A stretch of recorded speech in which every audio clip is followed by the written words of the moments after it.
안녕하세요. 저는 한국천문연구원의 손봉원이라고 합니다. 저는 오늘 스카이 라디오, 라디오 스카이라는 제목을 가지고 전파 천문학이 어떻게 시작이 되었는지, 그리고 전파 천문학과 블랙홀이 어떻게 연결되었는지 설명을 드리도록 하겠습니다. 전파 영역, 라디오 파장 대역이라고 하는데, 전파와 눈으로 볼 수 있는 가시광선 대역은 우리가 지구 안에서 지구의 대기를 뚫고 우주를 볼 수 있는 두 파장 대역입니다. 가시광선 영역은 우리가 생물학적인 눈을 가지고 사람뿐만 아니라 생명체들이 모두 가시광선을 볼 수가 있죠. 전파 영역의 빛은 우리가 생물학적 눈으로는 볼 수 없고 20세기에 들어서 전자기기와 전파 기술이 발전한 이후에 비로소 하늘을 보는데 사용할 수 있게 된 영역입니다. 제가 우연한 시작이라고 제목을 붙였는데요. 그 우연하다는 이유는 전파 천문학 연구자들이 연구를 위해서 시작을 한 분야가 아니라 무선 통신을 하던 전자 공학자들이 우연히 전파 천문학을 시작했기 때문입니다. 전파 천문학자들에게 전파 천문학의 아버지라고 불리우는 칼 구테젠스키라는 분의 이야기로 전파 천문학 이야기를 시작하겠습니다.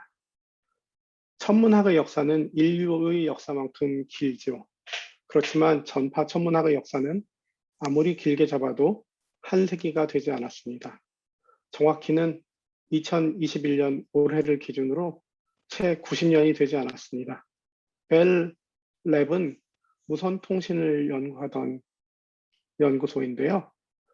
1930년대 초반에 무선 통신에 사용하는 전파 주파수를 더 높이고자 연구를 수행을 하고 있었습니다. 그러던 과정에 그 연구소 소속이었던 젊은 연구자 칼 구테젠스키에게 20MHz, 우리가 사용하는 FM 라디오 주파수보다 조금 낮은 주파수죠. 파장의 길이로는 한 15m 정도 되는 파장대에서 무선 통신을 하려고 하는데 발생하는 잡음들이 있었습니다. 그래서 그 잡음의 원인이 무엇인지를 찾아보라는 연구를 했습니다. 1930년대 초반이면 무선 통신이 시작된 지 그렇게 오래지 않은 시기입니다. 무선 통신은 19세기 말부터 시도가 되었고 20세기 초반에 이르러서 이제 상용화가 되었는데요. 1909년에는 마르코니가 무선 통신을 개발한 공로로 노벨 물리학상을 받기도 했고요. 마르코니가 사용했던 파장대를 사용해 보면 아래에 적힌 것처럼 100m 파장대, 30m 파장대라고 적혀 있는데 조금 전에 보여드렸던 전파 대역을 기억을 혹시 하신다면 이따 다시 보여드리겠습니다만 이온층에 의해서 외계 지구 바깥에서 오는 전파들은 이온층에 의해서 반사되어 나가고 지구 안에서 만들어진 전파들은 지구 안에서 이온층에 반사되어서 멀리까지 전달되는 주파수인데 칼 젠스키는 그보다 조금 더 높은 20MHz를 무선 통신에서 활용할 때 발생하는 잡음을 찾는 연구를 맡아 수행을 하게 되었습니다. 그는 원인을 알 수 없는 잡음을 발견을 했습니다. 거기에서부터 아주 과학적인 연구를 수행을 하는데요. 뛰어난 연구를 수행을 하는데 우선 잡음의 세기가 시간에 따라 일정하지가 않고 변한다는 것을 확인한 후에 이 잡음의 변화가, 세기의 변화가 일정한 주기를 가지는지 확인을 해보다가 놀라운 발견을 했습니다. 이 잡음의 세기가 23시간 56분이라는 주기를 가지고 있음을 확인을 했습니다. 23시간 56분이라는 것은 아주 중요한 의미를 가지는데요. 이 잡음의 세기의 변화가 지구의 자전이라거나 그렇다면 정확히 24시간을 따를 테고요. 아니면 잡음의 세기가 변화가 없다면 이 잡음이 어디에서 나는지를 측정하려는 시설에서부터 멀지 않은 곳에, 그러니까 지구에서 발생하는 잡음이겠죠. 그런 것이 아니라 하늘에서 항성시 주기로 오는 23시간 56분이라는 것을 발견했기 때문에 이 잡음의 원인이 태양계 바깥 외계에서 오는 것이라는 확실한 논리적인 근거를 가지게 된 것이죠. 그러면 정확히 어디에서부터 이 잡음이 하늘에 어디에서부터 오는지를 알기 위해서 칼 젠스키는 망원경을 전혀 지금의 눈으로 보면 망원경처럼 안 보이시겠지만 최초의 전파 망원경을 만들었습니다. 라디오 안테나처럼 보이는 그런 안테나들을 연결을 해서 이쪽 방향으로만 분해능을 가진 망원경을 만들고 하늘의 어느 방향에서 오는 신호인지를 정확히 알기 위해서 이 안테나를 레일 위에 올려놓고 포드 T 모델 자동차 타이어로 만든 바퀴를 달고 그 위를 빙빙 돌려가면서 관측을 해서 하늘의 어느 방향에서 이 잡음이 오는지를 명확히 확인을 했습니다. 그 결과 전파원이 이 전파 잡음을 이제 전파가 나오는 어떤 셈, 근원이라고 해서 전파원이라고 하는데요. 전파원이 별자리, 궁수자리에 있다는 것을 확인을 했습니다. 그리고 궁수자리에 가장 밝은 전파원이라는 이름으로 나중에 이 전파원은 궁수자리를 뜻하는 사기타리우스, 그리고 가장 밝다는 의미로 A라고 해서 사기타리우스 A라고 이름이 붙여지게 됩니다. 그렇다면 젠스키가 본 이 천체는 도대체 무엇일까요? 여기 오른쪽에 보여드리는 그림은 흑체 복사 곡선이라고 하는 플랑크 커브라고도 하죠. 흑체 복사 곡선입니다. 지금 화살표를 보여드리는 쯤이 이 대역이 전파 대역에서 칼 젠스키가 관측을 한 대역이고요. 칼 젠스키가 관측한 우리 은하 중심의 사기타리우스 A라는 천체의 밝기는 이 정도에 해당을 합니다. 지금 화살표가 있는 부분쯤 해당합니다. 그렇다면 그 천체가 흑체 복사를 낸다면 천체의 흑체 복사 곡선은 이러한 지금 화살표 모양을 따라갈 테고요. 가시광선 영역에 이르르면 태양보다 수만 배 이상 밝은 천체여야 합니다. 그러한 천체가 태양보다 훨씬 밝은 천체가 우리 주변에 있다면 가시광선에서도 엄청나게 밝게 빛날 것이고 가시광선보다 짧은 화장대역에서도 엄청난 에너지를 방출하기 때문에 지구, 태양계의 어떤 행성에도 생명체가 존재하기는 어려울 겁니다. 그렇지만 그런 천체는 우리가 알고 있기에 없습니다. 그렇다면 전파 영역에서 젠스키가 발견한 그 천체는 흑체 복사 곡선을 따르지 않는 전혀 다른 원인의 복사를 하는 천체이겠죠. 이런 놀라운 발견을 했음에도 불구하고 칼 젠스키의 발견은 수년 동안 혹은 수십 년 동안 잊혀져 있게 됩니다. 여기에는 칼 젠스키가 발견한 사기타리우스 A, 카시오페이아 A, 시그너스 A, 그리고 얼마 전에 저희가 사건 지평선을 관측한 M87이라는 천체의 전파 세기를 요 대략 지금 화살표를 위아래로 움직이는 지점이 칼 젠스키가 관측한 주파수 대역이고요. quiet sun이라고 되어 있는 것이 태양의 태양의 스펙트럼입니다. 그 이야기는 전파 관측을 한 주파수 대역에서는 하늘에 떠 있는 태양보다 눈으로는 보이지 않는 이 전파원들이 훨씬 더 밝다는 것을 의미합니다. 흑체 복사로는 이해할 수 없는 어떠한 빛을 내는 방법, 복사 기작을 가지고 있는 천체들이 하늘에 존재하고 그 천체들이 전파망원경으로만 잘 보인다는 뜻이겠죠. 칼 젠스키의 발견은 우연히 큰 도움을 주었습니다. 태양이 아까 보여드린 것처럼 좀 전에 보여드린 것처럼 언제나 흑체 복사만 내지는 않습니다. 특히 흑점이 발달하는 태양 활동이 활발한 태양 활동 극대기에 도달하면 태양도 조금 전에 보여드렸던 그런 전파원들과 같은 빛을 내기도 하는데요. 조용한 태양은 이 검은 실선을 따라서 스펙트럼을 가지고 있는데 조금 전에 보여드린 것과 X축의 높은 쪽과 낮은 쪽이 바뀌어 있어서 아까는 이렇게 보이던 오른쪽으로 갈수록 밝아지는 것처럼 보이던 태양이 지금은 왼쪽 축으로 X축의 왼쪽으로 갈수록 더 밝아지는 것으로 보이는데 이것이 흑체 복사를 나타내는 것이고요.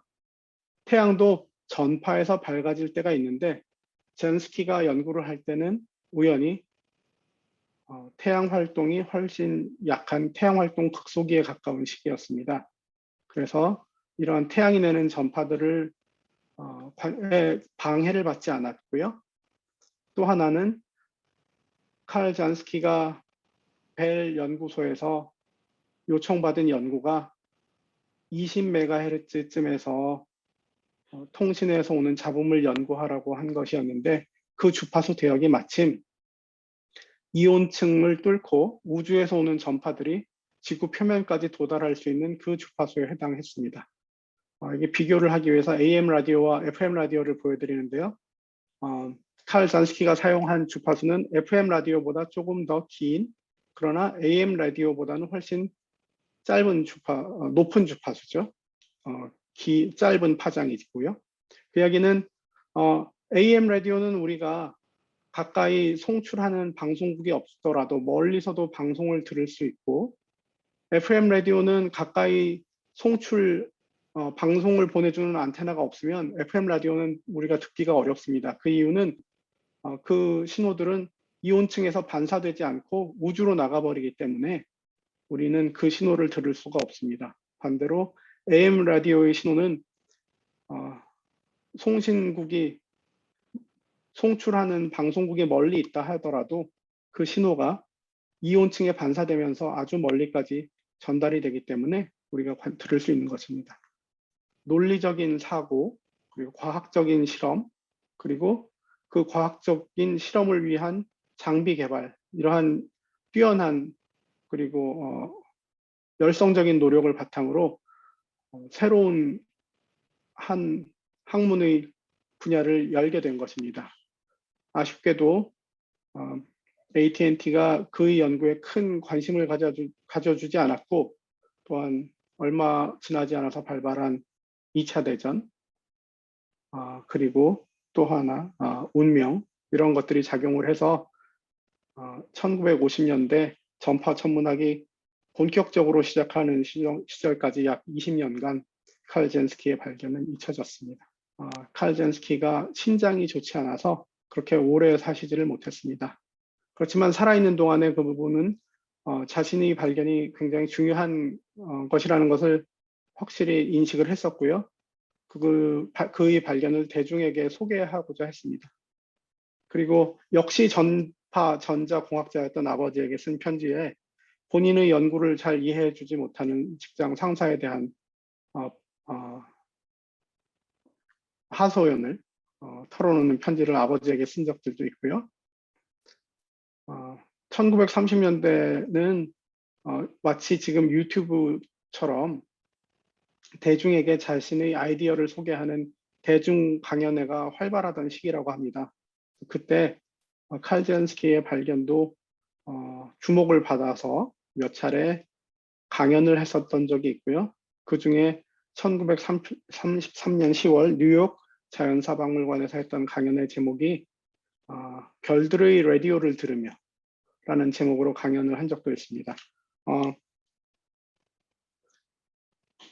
이 강연 제목에서 보면 칼 젠스키도 이 전파들이 하늘이 어떤 천체에서 오는지는 당연하지만 정확히는 모르고 있었던 것 같습니다. 흑체 복사와 전파원의 차이를 보여드리기 위해서 우리가 잠시 또 생각을 해보기로 하겠습니다.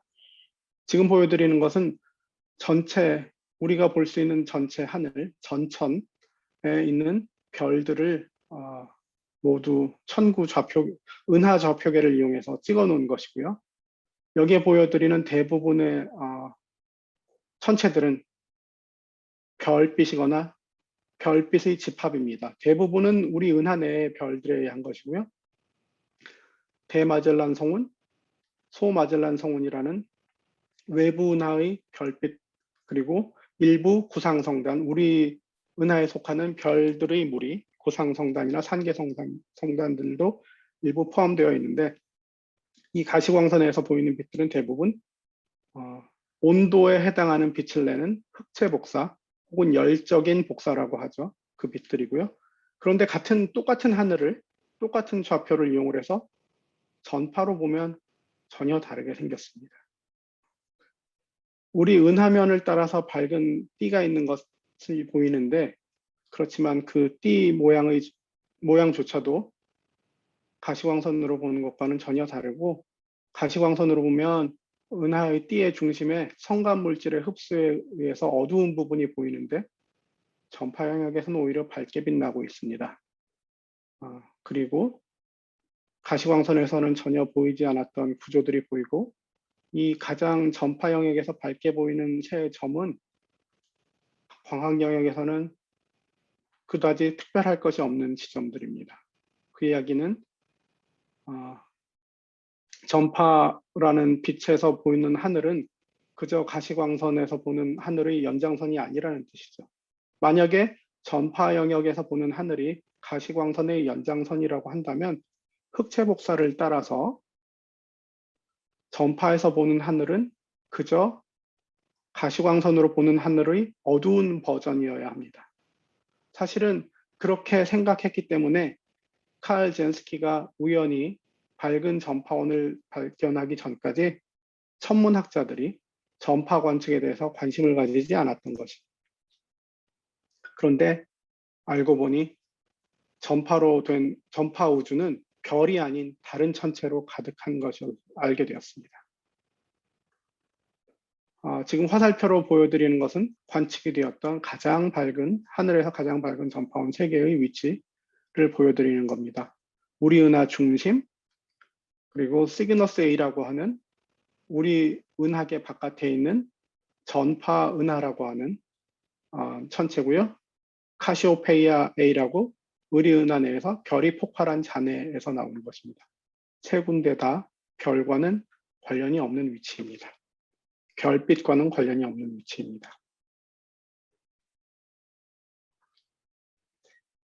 초기 전파 천문학은 그러면 어떠한 큰 과제를 가지고 있었을까요?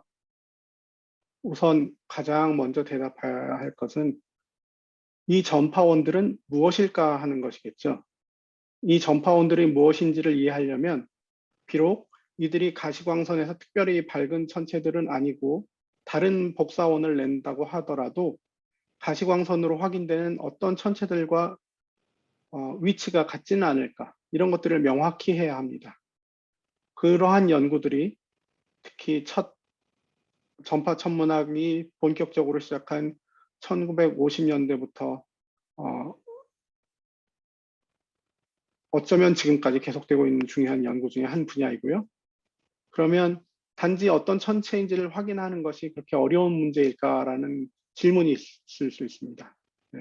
근데 그것이 굉장히 어려운 문제입니다. 왜냐하면 망원경의 분해능은 그러니까 빛의 길이 나누기 망원경의 크기인데, 전파의 파장은 가시광선의 파장보다 수천 배 이상 깁니다.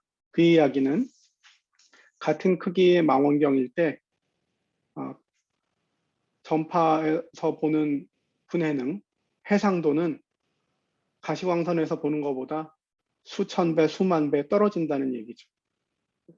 가시광선에서 생각하는 것보다 전파로 보는 하늘은 훨씬 무딘, 모든 것이 다 한데 섞여서 보이는, 어떤 천체가 어떤 천체인지 알 수 없는 그런 어려움이 있습니다. 아니면 전파 망원경을 엄청나게 크게 만들어야 합니다. 그것을 해결할 수 있는 기술이 있는데 사실은 젠스키도 일부 사용을 했고요. 이 대부분의 기술들이 2차 대전 동안 극비사항으로 묶이거나 혹은 관심 밖으로 벗어나 있게 됩니다.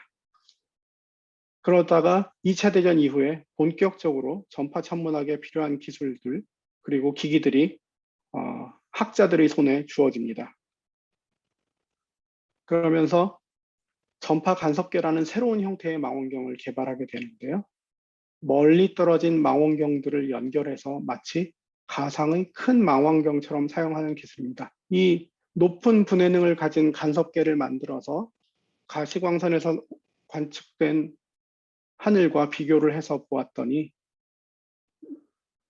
대부분의 밝은 전파원은 가시광선을 내는 별이 아니라는 사실을 확인을 했습니다. 그리고 이 대부분의 전파원들이 우리 은하계에 속하는 천체도 아니라는, 아주 멀리 있는 천체들인데도 불구하고 우리 은하에 있는 다른 전파원들보다 훨씬 밝은 빛을 내는 천체들이 하늘에 가득하다는 걸 알게 됐죠.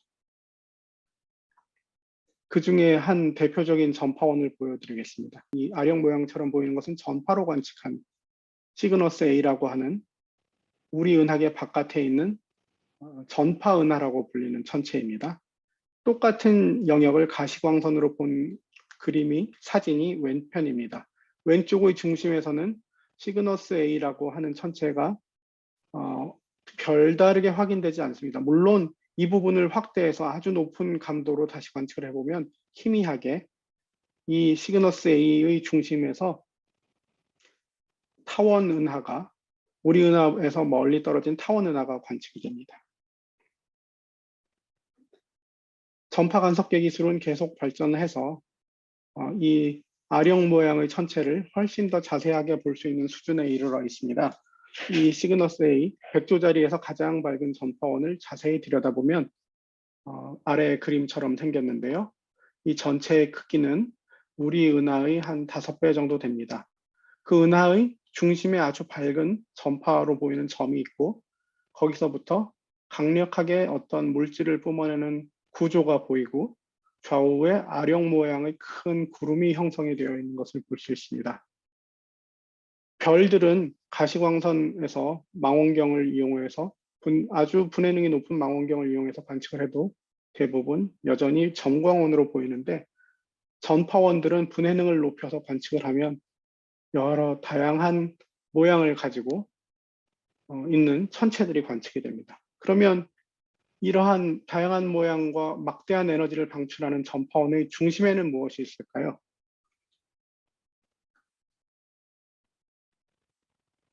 그 중심에는 블랙홀이 있습니다.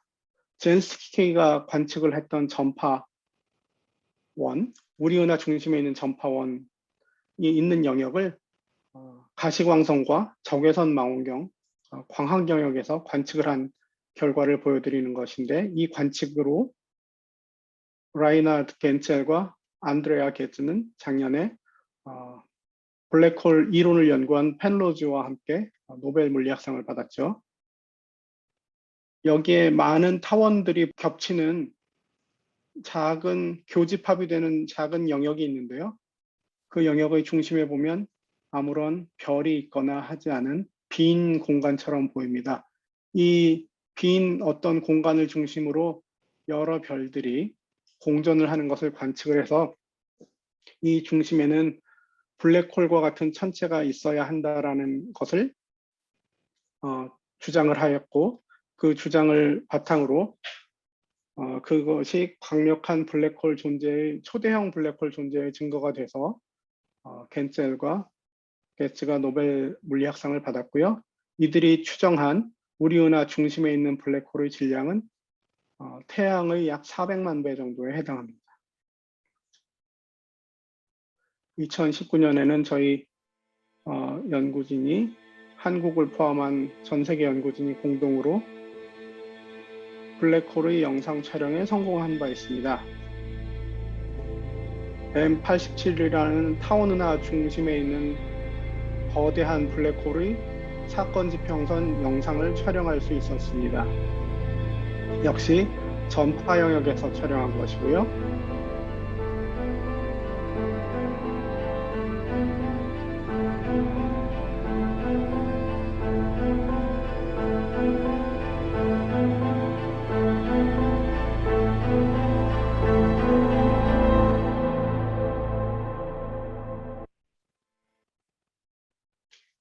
이 밝은 링 모양이 어떻게 생기는지를 잠깐 설명을 드리겠습니다. 블랙홀 주변에 강력한 중력장에 의한 왜곡이 생기고 그 주변에 만약에 어떤 광원이 있다면 블랙홀 주변을 지나면서 그 빛들은 경로가 휘게 됩니다. 그러한 빛들은 우리가 어떤 방향에서 보게 되면 마치 블랙홀 주변에 이런 빛들이 블랙홀을 일부는 블랙홀을 돌기도 하고 아니면 살짝 경로가 왜곡되기도 하면서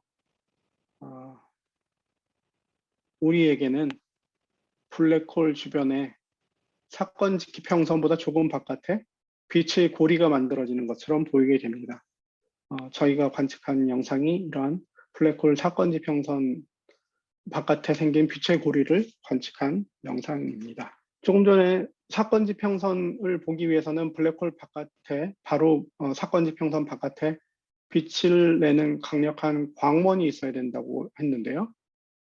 블랙홀 주변에는 그런 강력한 광원이 생길 만한 조건이 형성이 됩니다. 왜 그러냐 하면 우리가 지구에 떨어지는 운석들을 볼 때 지구 조용히 떨어지는 운석은 거의 없죠. 지구의 대기와 마찰을 통해서 강력한 열을 발생하고 또는 소리를 내고 또 충격파를 만들어내고 지구에 떨어지게 됩니다. 마찬가지로 블랙홀로 떨어지는 물질들도 강력한 마찰력을 통해서 열을 발생을 하게 되고요. 온도가 높아지니 그 주변의 물질들이 대부분 이온화되게 됩니다. 이온화된다는 얘기는 자유전자들이 블랙홀 주변을 돌게 되고 강력한 전류가 흐르게 되는 것이죠. 전류가 흐르면 거기에 자기장이 또 주변에 생기게 됩니다. 그런 자기장이 생긴 것과 그렇게 해서 생긴 강력한 자기장과 그때 높은 온도에서 만들어진 전자들이 흑체 복사와는 전혀 다른 비열적인 열적인 복사가 아닌 싱크로트론 복사를 내게 되는데 그 빛들이 블랙홀 주변에서 관측이 되게 됩니다. 또한 블랙홀 주변에서 만들어진 강력한 자기장은 블랙홀에서 물질이 방출하는 Z와 같은 구조를 만들어내게 돼서 아까 시그너스 A에서 보이는 것처럼 날카롭게 우주로 빛의 속도와 가깝게 물질을 방출할 수 있는 제트 엔진과 같은 역할을 하게 됩니다. 그래서 우리가 멀리서도 강력한 블랙홀의 물질 방출과 빛을 볼 수 있게 되는 것이죠. 여기서는 자세히 설명은 안 드리겠지만 블랙홀이 방출하는 에너지의 효율은 굉장히 높은데요. 어느 정도 높으냐 하면 핵 발전소가 사용하는 연료의 1% 혹은 그 이하를 활용하는 반면에 블랙홀이 생성하는 이런 에너지의 효율은 10% 혹은 그보다 높습니다. 굉장히 효율적인 엔진이라고 할 수 있죠. 여기서는 여러 주파수에서 관측한 블랙홀 영상을 비교해서 보여드리는 건데요. 오른편은 광학과 X선 망원경을 이용을 해서 관측을 한 것이고요. 여기에 크기들이 보이는데 대략 10초, 5초, 5초 정도의 분해능이고 오른쪽에 전파로 본 5초의 크기가 이 정도인데 사건 지평선을 블랙홀의 사건 지평선을 자세히 들여다보기 위해서 우리는 갈수록 더 높은 주파수, 짧은 파장, 그리고 지구 전체에 있는 망원경을 활용을 하여서 보면 M87에 있는 블랙홀의 사건 지평선을 관측할 수 있는 수준에 도달했습니다. 비열적 복사라는 것을 간략히 설명을 드리겠습니다. 우리가 열적 복사라는 것은 특정 온도를 가진 물체가 물체 내에 있는 입자들끼리 충돌을 하면서 그 뺏긴 에너지의 차이만큼이 빛으로 나오는 것인데요. 비열적 복사는 우리가 보통 싱크로트론 복사를 의미하는데 싱크로트론 복사라는 것은 아까 말씀드린 것 같이 이온화된 물질의 전자들이 강력한 자기장과 충돌을 해서 내는 빛입니다. 이 빛은 흑체 복사와 전혀 다른 형태의 스펙트럼을 가지고 있어서 가시광선에서는 어두운데 전파 영역에서는 굉장히 밝은, 그래서 우리가 눈으로는 볼 수 없지만 전파 영역에서는 태양보다 훨씬 밝은 천체들이 우주에서 관측이 되게 되는 것입니다. 전파 간섭계의 원리를 설명하고자 한 슬라이드를 넣었는데요. 오른쪽에 보여드리는 그림은 마틴 라일이 노벨상 수상을 하고 노벨상 수상 기념 강연을 할 때 제시한 그림인데요. 이 그림이 더 좋은 것 같습니다. 일반적인 망원경이라는 것은 빛을 포물면 반사경에 모아서 초점에서 모든 모이는 빛들이 보강 간섭을 일으켜서, 거기에도 간섭이라는 말이 들어가죠. 보강 간섭을 일으킨다는 것은 빛의 결들이 맞아서 초점에서 모든 빛들이 다 세 개 결이 맞아서 모인다는 뜻입니다. 그렇게 해서 밝게 보이게 되는 것인데, 전파 망원경은 들어오는 빛들을 신호를 초점에 모으는 것이 아니라 망원경들 각각 기록하거나 아니면 케이블을 길이를 조정을 해서 이 초점에 맺히는 것처럼 어떤 지점에서 이 빛들이 결이 맞아서 보강 간섭이 일어나도록 임의로 아니면 인위적으로 만드는 것입니다.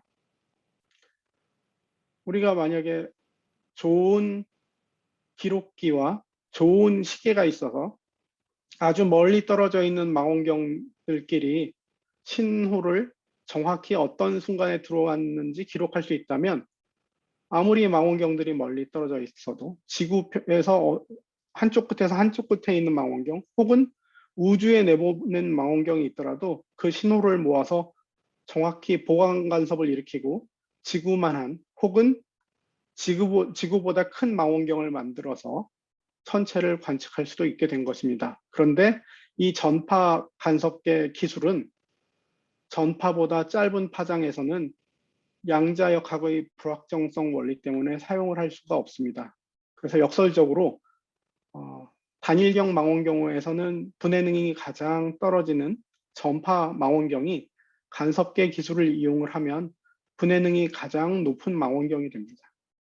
그래서 사건 지평선 팀에서는 지구의 여러 지역에 있는 망원경들을 묶어서 1.3mm 파장 230GHz 주파수에서 초대형 블랙홀 우리은하 중심과 타원은하 M87L 중심에 있는 블랙홀을 관측을 시도하였습니다. 여기 타원으로 보여드리는 새 망원경은 우리 한국천문연구원 연구진이 직접 관측에 참여한 망원경들을 보여드리고 있습니다. 네, 지금 보여드리는 슬라이드는 그린랜드 망원경에 제가 2019년 관측을 갔을 때 북극해를 보면서 찍은 사진인데요.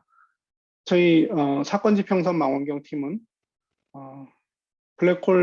초대형 블랙홀의 사건 지평선 관측에 성공했습니다만 이제 겨우 한 블랙홀 관측에 성공한 것이고, 더 중요한 두 번째 우리은하 중심 블랙홀의 관측 결과를 얻기 위해서 현재 노력 중에 있습니다.